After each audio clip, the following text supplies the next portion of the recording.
CM Jaganmohan రెడ్డిపై జరిగిన రాళ్ల దాడిపై స్పందించిన మాజీ ఎంపీ అరకు ఎన్డీఏ కూటమి పార్లమెంట్ అభ్యర్థి కొత్తపల్లి గీత.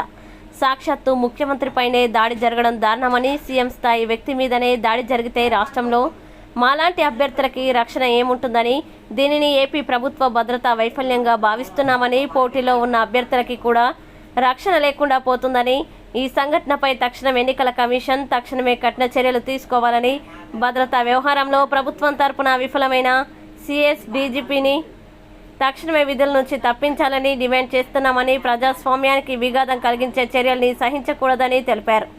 మేం చేస్తున్న ఎన్నికల ప్రచారంలో సైతం అడుగడుగున అధికారులు ఇబ్బందులు పెడుతున్నారని, ప్రజాస్వామ్యంలో అభ్యర్థులకి ప్రచారం చేసే హక్కు ఉంటుందని తెలిపారు.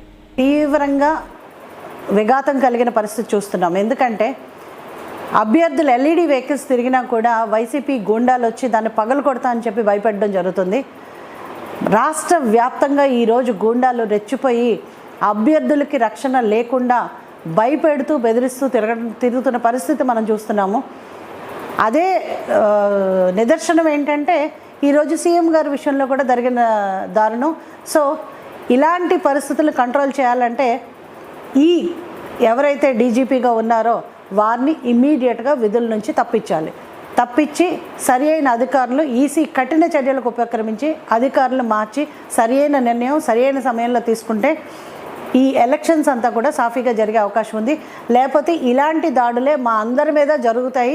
ఖచ్చితంగా గూండాలు ప్రజాస్వామ్యంలో శాంతి భద్రతల్ని విఘాతం కలిగించేలాగా 100% చేస్తున్నారు.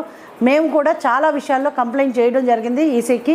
అయినా కూడా ఇప్పుడు వరకు ఎవరు ఎలాంటి చర్యలు తీసుకోలేదు. కాబట్టి ఈ సంఘటన ఈరోజు జరిగిన పరిస్థితుల్లో 100% దీని మీద చర్యలకు ఉపక్రమించాలి. స్వేచ్ఛగా ప్రచారం చేసుకునే అవకాశాన్ని కూడా అభ్యర్థులకి కల్పించట్లేదు. పర్మిషన్స్ అన్నీ కూడా రేపు మార్నింగ్ మీటింగ్ చేసుకోవాలంటే లేట్ నైట్ తప్పితే పర్మిషన్ సరిగ్గా రావట్లేదు.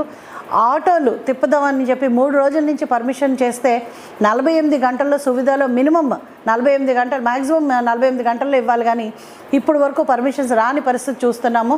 అండ్ అదే కాకుండా రంపచోడవరంలో ఇంకా విచిత్ర పరిస్థితి ఉంది. ఆటోకి 500 రూపాయలు పర్ డే చలాన్ కట్టమని అడగడం జరుగుతుంది.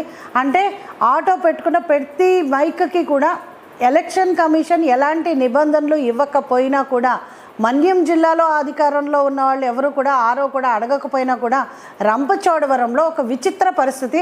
అందులో 500 రూపాయలు చలాన్ కట్టమని చెప్పి వాళ్ళు బెదిరించి చలాన్ కడితే తప్పితే పర్మిషన్స్ ఇవ్వము అని చెప్పి రిజెక్ట్ చేయడం జరుగుతుంది. ఎలాంటి ఆదేశాలు చూపించమన్నా చూపించట్లేదు, రిటర్న్గా ఇవ్వమంటే ఇవ్వట్లేదు, పర్మిషన్స్ మాత్రం రిజెక్ట్ చేసి కూర్చుంటున్నారు. సో ఇది చాలా తీవ్రంగా ఖండిస్తున్నాను. అధికారుల వైఖరి చాలా తీవ్రంగా ఖండిస్తున్నాను. ఇది ఇమీడియట్గా ఎవరైతే మన చీఫ్ సెక్రటరీ గారు ఉన్నారో వాళ్ళు కూడా దీని మీద రియాక్ట్ అవ్వాలి. అలాగే ఎలక్షన్ కమిషన్కి 100% నేను విజ్ఞప్తి చేస్తున్నాను. ప్రచారం స్వేచ్ఛగా చేసుకునే హక్కు ప్రతి అభ్యర్థికి ఉంది.